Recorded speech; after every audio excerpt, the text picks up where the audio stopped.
Bueno, pues buenas tardes, boa tarde a todos los asistentes a esta sesión. Simplemente comentar que es la sesión 9, es la última sesión de hoy jueves. Es la segunda parte de direcciones y redes de transporte y como podéis ver todos, bueno, consta solamente de 3 presentaciones. La metodología un poco para formular preguntas será la misma que en anteriores sesiones, es decir, tenéis el chat o no sé si el apartado de preguntas frecuentes en la que podéis enviar a todos los panelistas, porque así las ve todo el mundo, vuestras preguntas.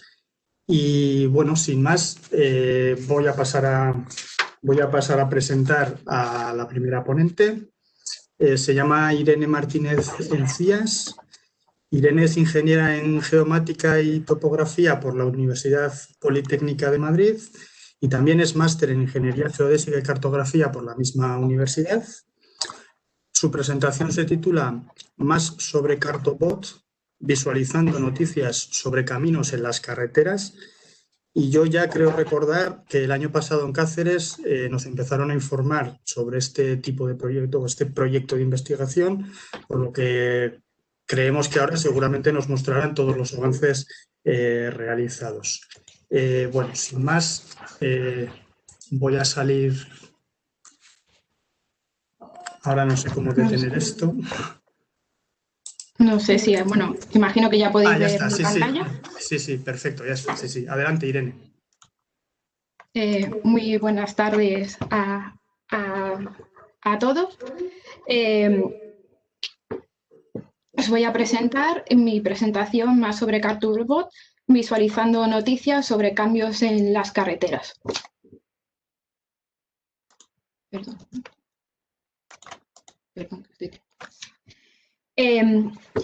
Este es el índice que vamos a seguir en la presentación. Sin más, comienzo con los antecedentes. En las anteriores jornadas de 2019 se presentó el inicio del proyecto Cartobot. Cartobot es un proyecto de investigación que está basado en la obtención de cambios en las carreteras que se detectan en distintas páginas web a través de los bots. En esta ocasión voy a presentaros el visor Cartobot, además de los avances realizados en el proyecto. En la actualización de la cartografía básica del IGN existen dos técnicas principales de actualización. La primera, con un enfoque más tradicional, en la que se usan técnicas de actualización masiva por zonas de trabajo.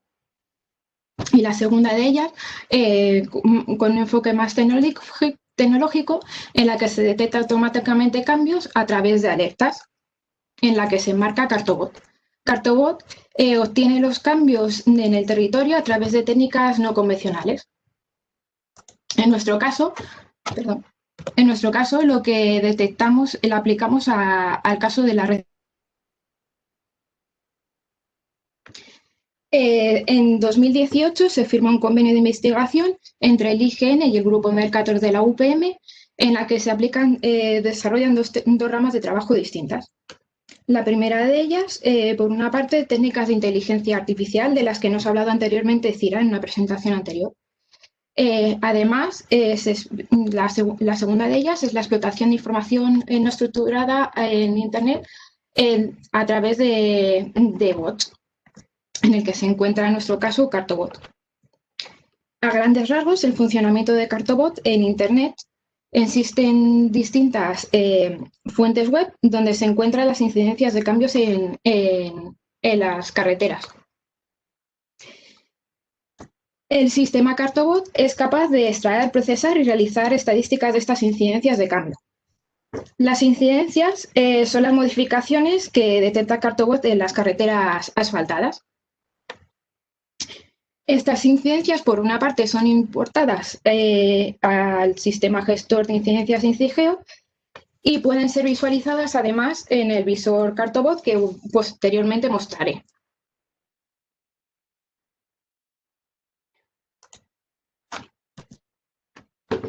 Perdón un momento. Un bot es un programa informático que efectúa tareas repetitivas en Internet. En nuestro caso, lo que realiza son tareas de web scraping. Detecta noticias y otras comunicaciones y extrae de manera automática información de posibles cambios en vías asfaltadas. Cartobot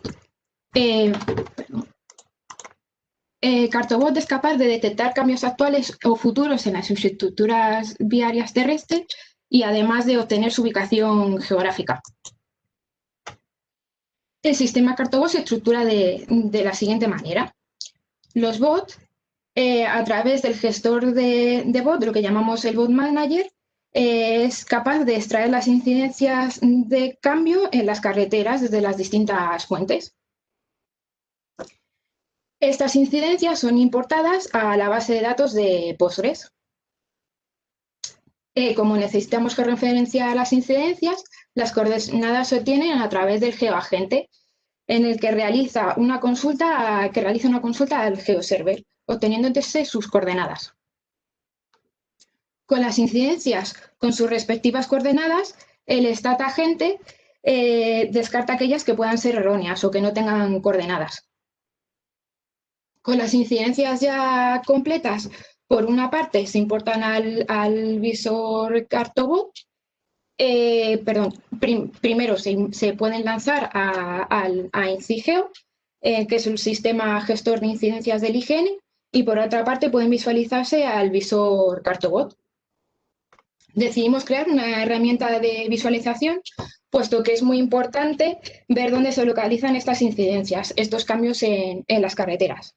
Y es muy útil también para posteriormente tomar decisiones. Cartobot es capaz el sistema Cartobot es capaz de detectar las modificaciones de las carreteras, a las que nosotros llamamos incidencias, y poder además georreferenciarlas.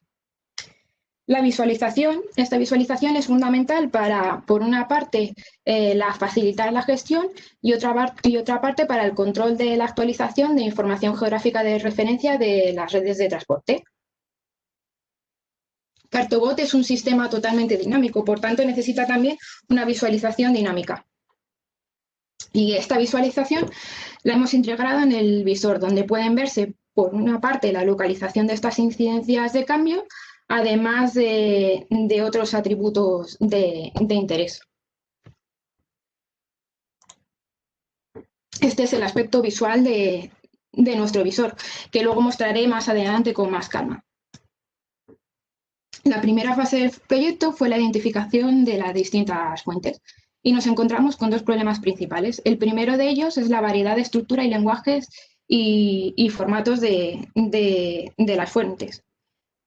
Conseguimos resolverlo a partir de programando distintas expresiones regulares, de las que luego después hablaré.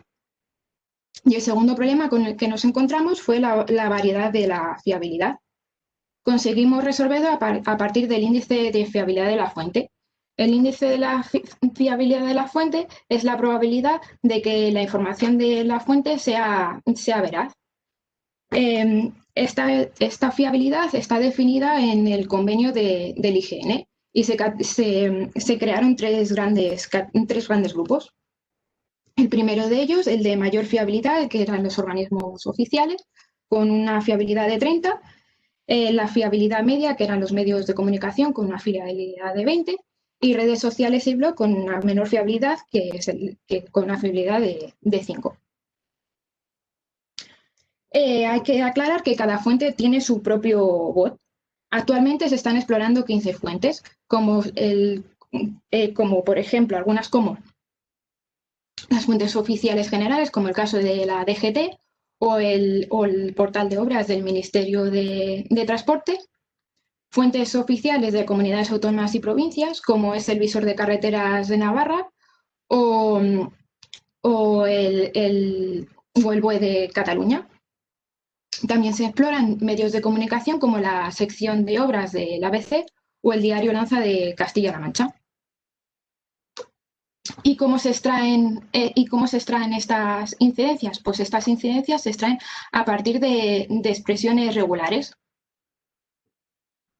Una expresión regular es una secuencia de caracteres que conforman un patrón de búsqueda con el que se intenta buscar coincidencia con el texto en las distintas páginas web. A continuación os voy a mostrar dos pequeños ejemplos. El primero de ellos, el de obras principales del Ministerio de Transporte. Este es un ejemplo de los más sencillos, puesto que se dispone de un JSON que está estructurado y solamente se necesita una expresión regular para conseguir las incidencias. El segundo de ellos es un caso más habitual, en el que se necesitan tres expresiones regulares para extraer la incidencia. Por una parte, el nombre del municipio, otra para la fecha y otra para el resto de atributos de interés. Los bots hay que aclarar que no son capaces de referenciar, pero sí que pueden extraer de cada incidencia datos geográficos como son los nombres de las vías, los números de los puntos kilométricos y los nombres de los municipios. Con ellos ya sí podemos realizar las consultas espaciales al GeoServer y poder referenciar las incidencias para poderlas mostrar en el visor. Disponemos, en nuestro caso, de tres tipos de consultas. La primera de ellas, la vía consulta del nombre de la vía con el punto kilométrico. Una segunda, que es vía con los números de los puntos kilométricos. Y la última, de vía con municipio. A continuación os voy a mostrar dos pequeños ejemplos. El primero de ellos, el de incidencias de la red de carreteras de La Rioja, en el que, en este caso, a través de las expresiones regulares, somos capaces de extraer el nombre de la vía y el punto kilométrico y realizar una consulta vía punto kilométrico y conseguir así la incidencia, en este caso, en un punto.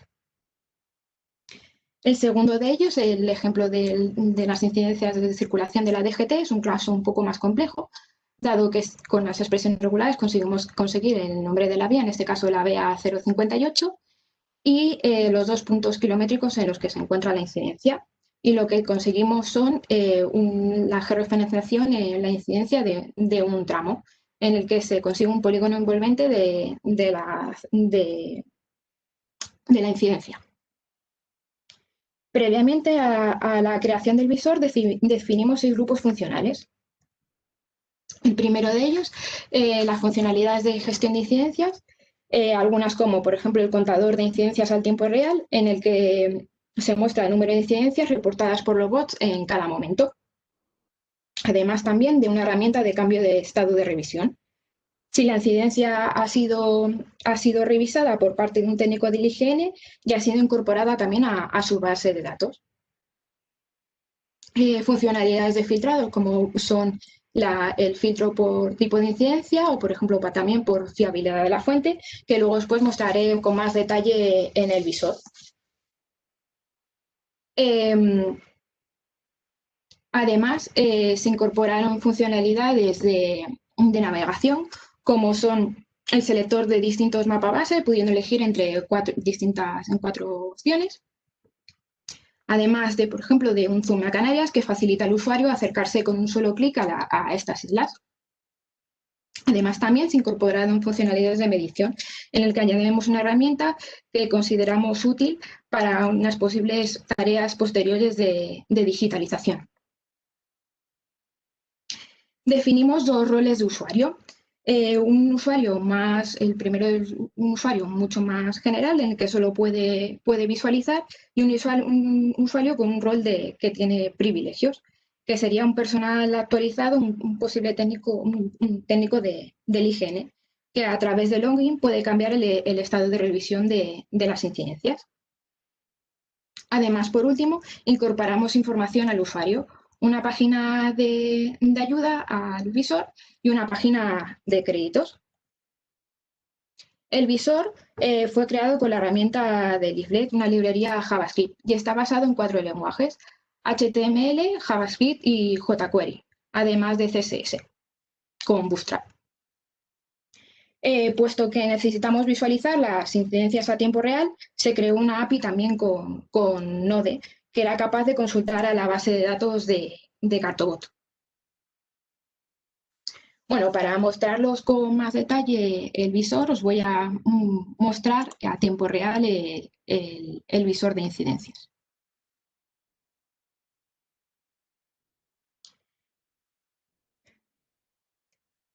Como puede verse en la pantalla, el visor muestra las incidencias en puntos y en tramos. Estas incidencias son las incidencias que hemos detectado en nuestro sistema a través de los bots. El visor es completamente interactivo. Podemos consultar los distintos atributos de cada incidencia y pudiendo interactuar con ellas. Además, como podemos acceder como hemos accedido a través de un login, podemos cambiar el estado de revisión de la incidencia, si está revisado o no por parte del IGN. Además, integramos distintas herramientas de navegación, como son el zoom, el ir a las Islas Canarias, un botón para visualizarlo en pantalla completa y una herramienta de medición.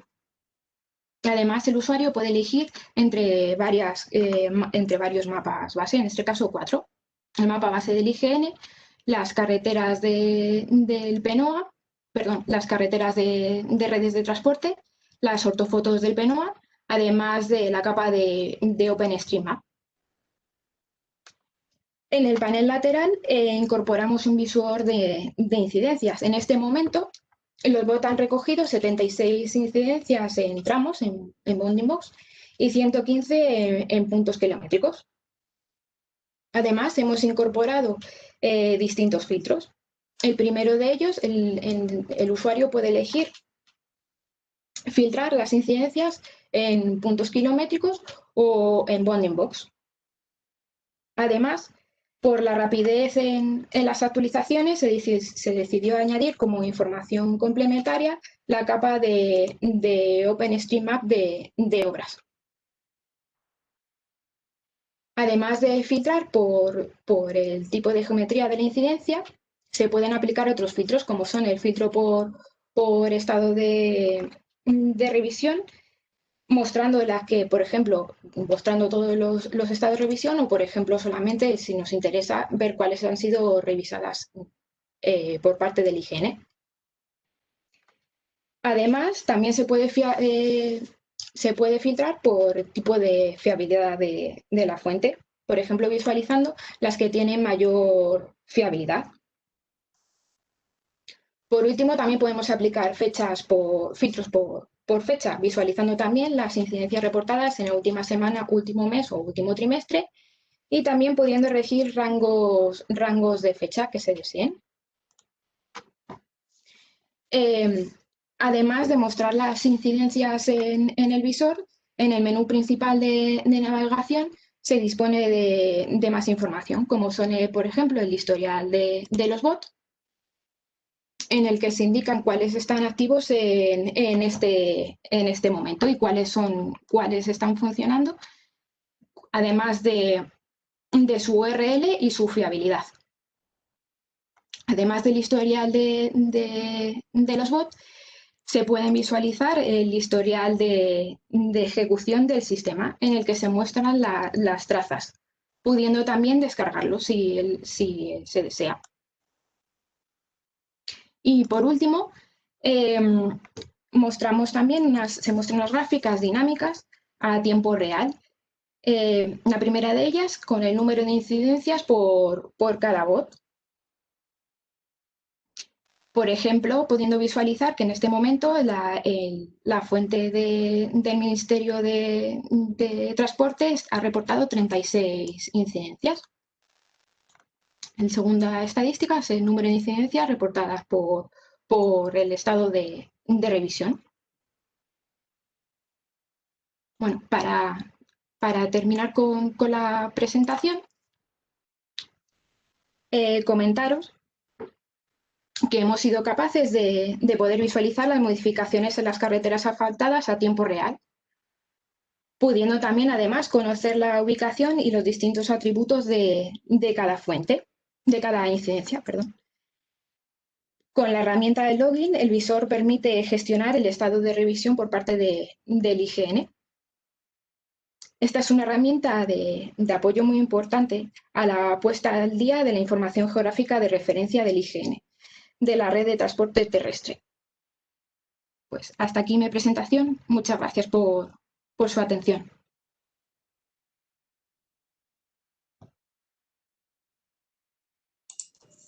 Bueno, Irene, muchísimas gracias por tu presentación. Me parece súper interesante claro, que se aborde la manera de actualizar redes de carreteras de una manera más ágil, ¿no?, que la metodología tradicional, ¿no?, o de ir por zonas. Es decir, esta propuesta está muy bien porque la gente quiere llegar a los sitios, quiere planificar itinerarios, pero también ahora, en estos días o en este mundo, ya entra también el componente de la navegabilidad, ¿no? Entonces, no sé, el tener la información actualizada pues mejor, pues siempre está muy bien. A mí se me ocurría alguna pregunta, no veo todavía ninguna pregunta en el chat, así que voy a preguntar yo alguna cosita. A mí se me han ido ocurriendo preguntas, pero tu presentación me las iba resolviendo. Quizás alguna era un poco más técnica. Veo que los bots, hasta donde yo entiendo, analizan determinada información y con eso creáis las incidencias, ¿no? Es decir, determináis dónde hay incidencias de carreteras o dónde se puede actuar. Pero en algunos casos no hay coordenadas, en otros simplemente tendréis quizás el nombre de la vía, en otros tenéis suerte y tenéis puntos kilométricos. Supongo que eso luego en el visor acaba siendo diferentes incidencias, ¿no? Diferentes tipos. Hay que tener en cuenta que cada fuente tiene un bot. Entonces nos tenemos que adaptar individualmente a cada fuente. En unas fuentes es mucho más fácil extraer esa información para georreferenciarla porque, por ejemplo, en el caso de los visores, pues es mucho más fácil extraer la información. Pero en otros se tiene que extraer a partir de nombres, por ejemplo, de municipios o por nombre de vía entre puntos kilométricos, un poco lo que he comentado de cómo se georreferenciaba. Y el visor, claro, obviamente trata también, o sea, con esas incidencias ya georreferenciadas se pueden visualizar directamente en el visor. O sea, encontráis errores del tipo que a lo mejor os pita como una incidencia, os chiva como una incidencia algo que realmente no lo es. Sobre todo los mayores problemas que estamos teniendo, sobre todo, es lo más difícil de extraer son los nombres de los municipios, porque cada fuente muchas veces, cada uno tiene una forma de escribir y eso también genera ciertos problemas, pero por eso está, una vez que se importan las incidencias en el visor, un técnico del IGN la revisa. Entonces es un extra de calidad, sabiendo que las que se van a importar son todas de cambio. Muy bien, perfecto. Mi última pregunta sería, ¿es operativo? Es decir, ¿está dentro de la cadena de trabajo ya del IGN o es todavía un trabajo en práctica? No, se está empezando ya a incorporar. De hecho, la semana que viene ya en principio, si todo va bien, se incorporará ya al trabajo. Muy bien, pues muchísimas gracias, Irene. Si surge alguna duda, volveremos a ella al final o incluso si alguien pregunta por el chat, quizás tú también podrías contestar, si es algo que te resulta fácil contestarlo por escrito, ¿vale? Muchísimas gracias. Bueno, pues seguimos con la siguiente presentación. En este caso, bueno, pues tenemos a Álvaro Anguix. Bueno, Álvaro es ingeniero técnico en topografía, es director general de la asociación GeoVesig, creo que ampliamente conocida por sus trabajos relacionados en el mundo del software libre y, por supuesto, en su aplicación GeoVesig, que lleva muchos años pues ayudándonos o ayudando a mucha gente a trabajar en este mundo de la información geográfica. Su presentación se titula Infraestructura de datos espaciales y Sistema Central de Direcciones de Uruguay. Por lo que entiendo en el resumen, nos va a permitir conocer cómo utilizar software libre en este ámbito, pero también creo que nos puede permitir a conocer cómo implantar toda una infraestructura de datos espaciales en un país. Cuando quieras, Álvaro, adelante. Muchas gracias, Pedro. ¿Me confirmas que se ve bien la pantalla? Pues sí, ahora mismo estoy viendo una presentación con Gide. O sea que, no veo que sea exactamente la tuya, porque es algo genérico. Vale. Pero entiendo que sí, perfecto. Vale, sí. Perfecto. Bueno, pues como comentabas, la presentación se denomina Infraestructura de Datos Espaciales del Sistema Central de Direcciones de Uruguay. Son dos proyectos distintos, pero que están muy relacionados, como veréis. Y bueno, esta presentación no solo es mía, sino que es compartida con Germán Iglesias, que es el responsable de la infraestructura de datos espaciales de Uruguay. Bueno, vamos a empezar por dar un poco de contexto a estos dos proyectos. Por un lado, pues es algo que creo que todos los que asisten a un foro como el de esta jornada lo tienen muy claro, pero estos últimos años el avance tecnológico, no está de más decirlo, ha permitido y cada vez va a permitir más producir, almacenar y procesar mayores cantidades de información geográfica, de manera más fácil y también más económica. Todo esto pues tiene su parte buena, pero como todas las cosas pues genera también una serie de problemas, de desafíos que hay que resolver. Entre ellos, pues ante ese volumen de información, pues encontramos que suele haber distintos formatos, problemas de interoperabilidad, de escalas, de sistemas de proyección, superposiciones, etc. Y sobre todo cuando se parte de una situación en la que las cosas no estaban tan normalizadas quizá como puedan estar ahora, ¿no?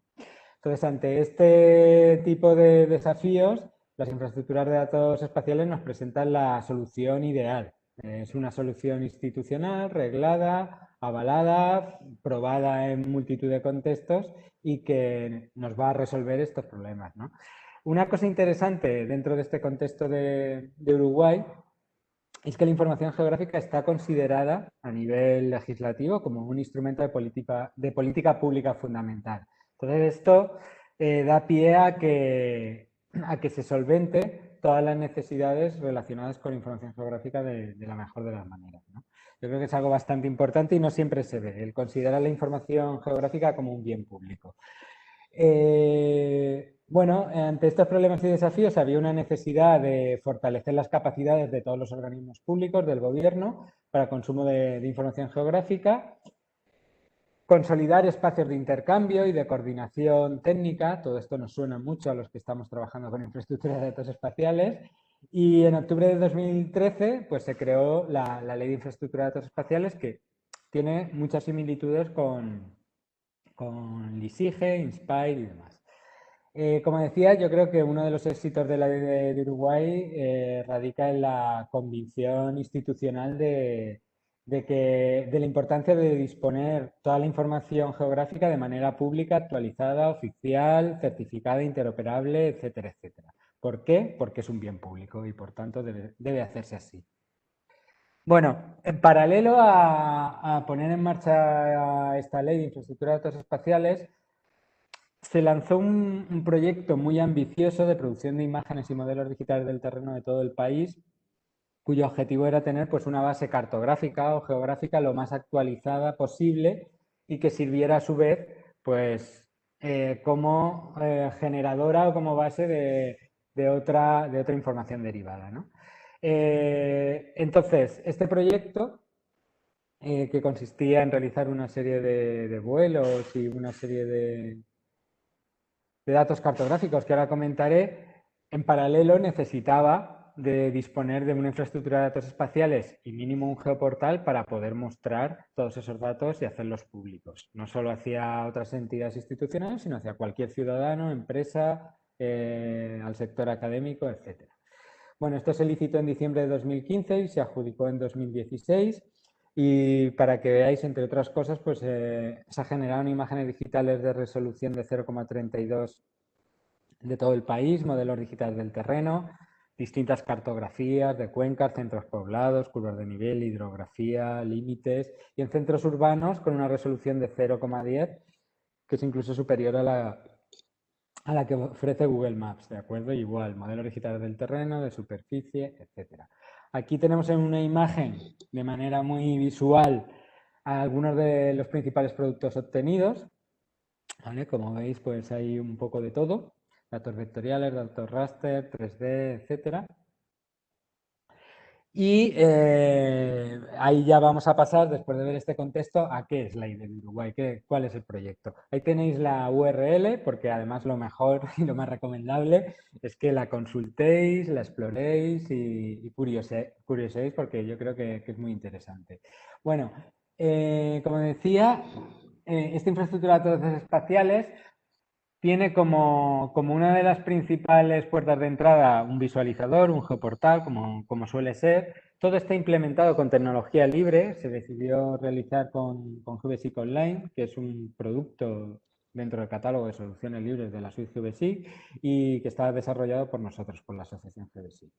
Bueno, lo que se ha conseguido mediante la IDE de Uruguay es poner a disposición pública como datos abiertos, porque no solo están todos los típicos W, digo, ya estoy allá, WMS, WFS, etcétera, sino también para descarga toda la información, ¿de acuerdo? Sin ningún tipo de limitación ni traba. Se puede descargar toda la información cartográfica del Estado uruguayo. Además de poner en marcha GBSIC Online, con las herramientas base que tenía, se desarrollaron muchas herramientas adicionales que eran interesantes y que además ahora están a disposición de otras instituciones que están utilizando GBSIC Online. Pues herramientas como la posibilidad de generar perfiles de elevaciones, de generar estadísticas, etcétera. Aparte de las decenas ya de herramientas que tiene y que cada vez son más. Tiene también visor 2D y visor 3D, que también le da pues algo adicional a otras infraestructuras de datos espaciales, por supuesto el catálogo de metadatos, tiene un área de descargas muy interesante y la integración con el Sistema Nacional de Direcciones, que eso lo comentaré en la segunda parte de mi ponencia, que es el proyecto complementario al de la infraestructura de datos. Bueno, aquí he dejado unas imágenes, unas capturas de pantalla. En esta, por ejemplo, pues se ve los distintos grupos de capas. Cada grupo de capas tiene muchísimas capas. No sé cuántas habrá en total, pero perfectamente pasa el centenar de capas. Por ejemplo, en este caso, pues está visualizando el catastro. Y no sé si se ve muy bien, hay un desplegable con barras de herramientas que tienen infraestructura de datos espaciales. No son herramientas, sino barras de herramientas. Pues las herramientas de medida tienen medir distancia, medir ángulo, medir área. Entonces, como veis, pues hay un conjunto de herramientas bastante interesante. Y en la parte de abajo, pues algunas de las no tan habituales que permite generar un perfil longitudinal a partir del modelo digital del terreno.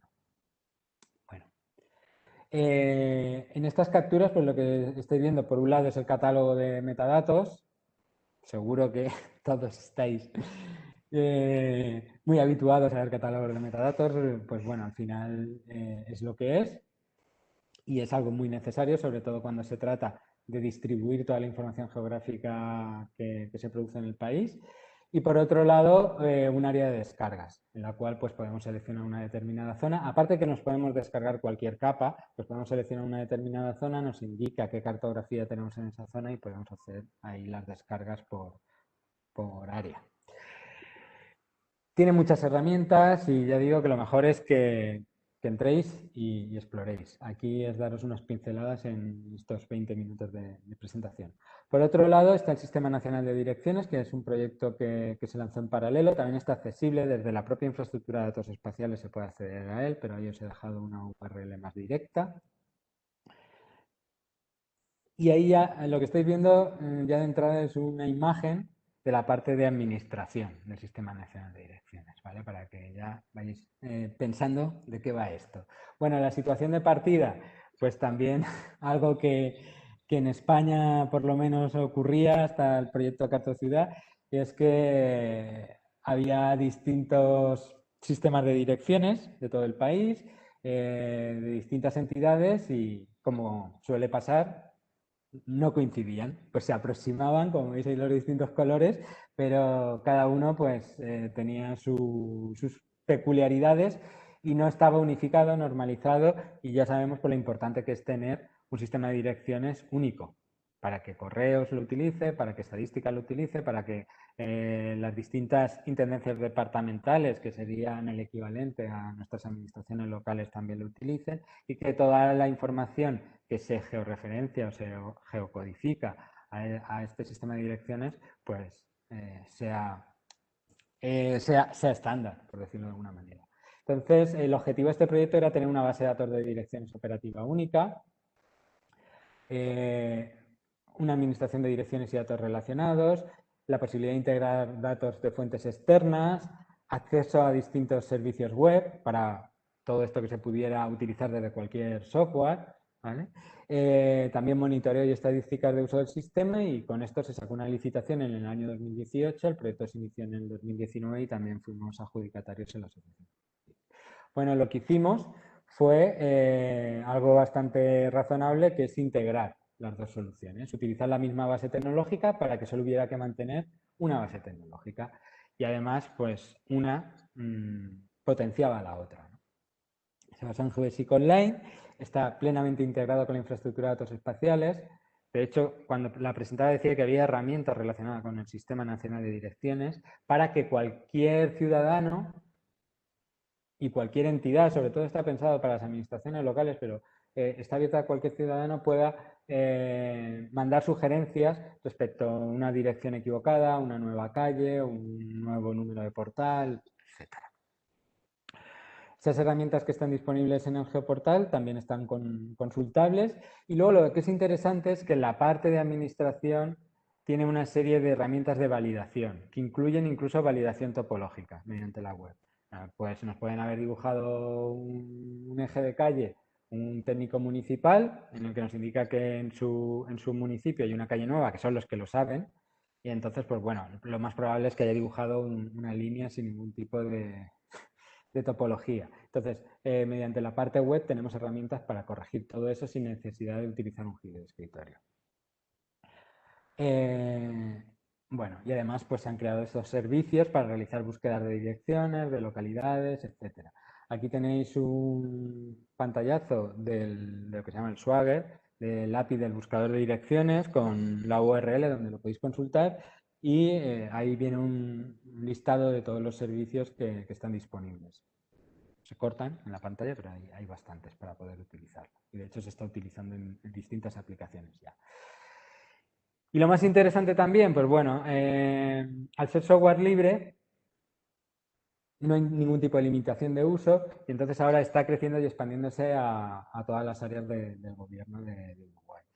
Está creciendo, y actualmente pues se han desarrollado otros geoportales con una misma plataforma. Catastro tiene un geoportal que ahora es de uso interno, pero que la idea es hacerlo público, en el cual pues se pueden hacer búsquedas de parcelas por referencia a lo que sería el equivalente a nuestra referencia catastral de aquí, o por localización. El Instituto Nacional de Estadística está utilizando igualmente para crear geoportales en los cuales se puede visualizar mediante mapas pues toda la información estadística que generan. El INAVI, que es un instituto relacionado con la vitivinicultura y los registros vitivinícolas, pues igualmente lo está utilizando. Y para el COVID también, ahí no he puesto ninguna imagen por todos los temas de protección de datos, pero todos los casos se están visualizando mediante Geodesic Online, gestionando, y a partir de ahí intentando pues gestionar mejor los tiempos que nos está tocando vivir a todos. Bueno, eso es todo. Cualquier pregunta que tengáis, pues estamos a disposición. Bueno, Álvaro, pues también muchísimas gracias por tu presentación. Creo que has dado unas pinceladas muy buenas. A mí, antes de preguntarte alguna cosa o antes de que llegue alguna pregunta, me gustaría destacar algunas cosas que has comentado.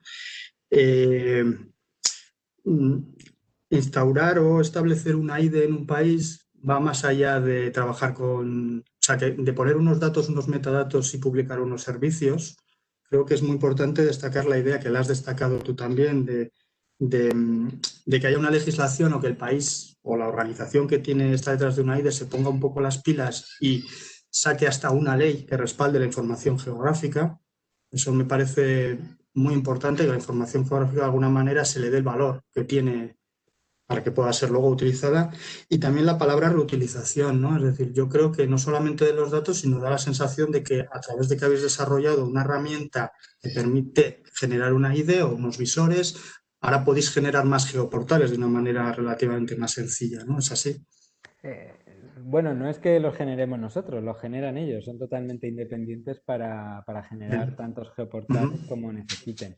Y estos geoportales además no tienen por qué ser, por decirlo así, que te ocupan toda la página, sino que además se pueden utilizar como componentes de otras páginas web oficiales. Sí.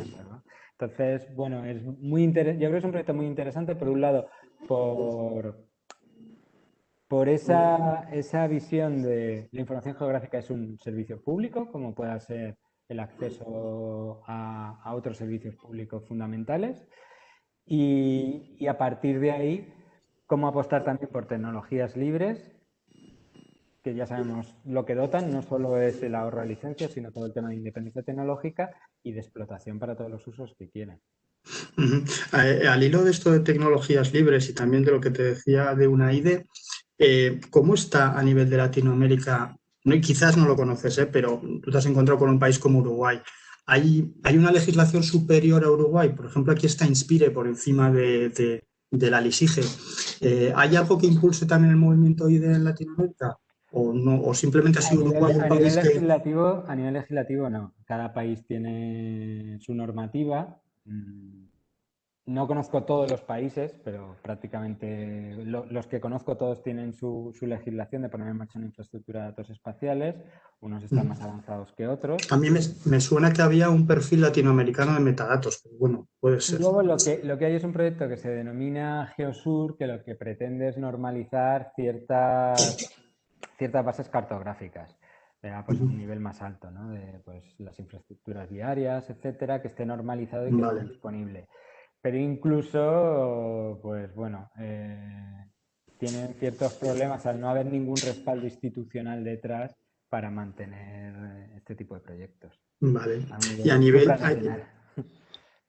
nivel de apertura de datos, es decir, de datos abiertos, ¿te has encontrado que a favor, en contra de ese movimiento de liberar los datos? Hay de todo, hay de todo. El caso de Uruguay no es la norma, no es la norma. Hay países que sí que ponen a disposición muchísima información, Brasil también tiene mucha información, pero luego otros como Chile que no es así. Lo que ocurre es que la tendencia es hacia datos abiertos. La tendencia general es los que los abren ya no vuelven hacia atrás y los que los tenían cerrados cada vez van realizando pues una tarea de apertura mayor. Vale. Muy bien. Pues, también ahí sobre eso simplemente anotar que no sé si tendrá mucho que ver, pero en muchos países todavía son institutos geográficos militares. Bueno, ahí queda. Bueno, pues gracias Álvaro por tu presentación. Y bueno, Paloma en el chat sí que parece que dice que hay un perfil latinoamericano en LAMP, que no sé exactamente qué es, Paloma, y también habla de IPGH que fomenta las IDES en América Latina y en el Caribe. Bueno, pues parece que hay un movimiento también IDE. Claro, es lo que te digo, sí que se fomenta. Está llegando en América Latina. Claro, pero no hay una legislación similar a lo que sería la directiva Inspire, por lo menos que yo conozca. Muy bien. De obligatorio cumplimiento. Muy bien. Pues muchas gracias Álvaro por tu presentación y tus palabras. Nada, vosotros. Vamos a continuar con el último ponente.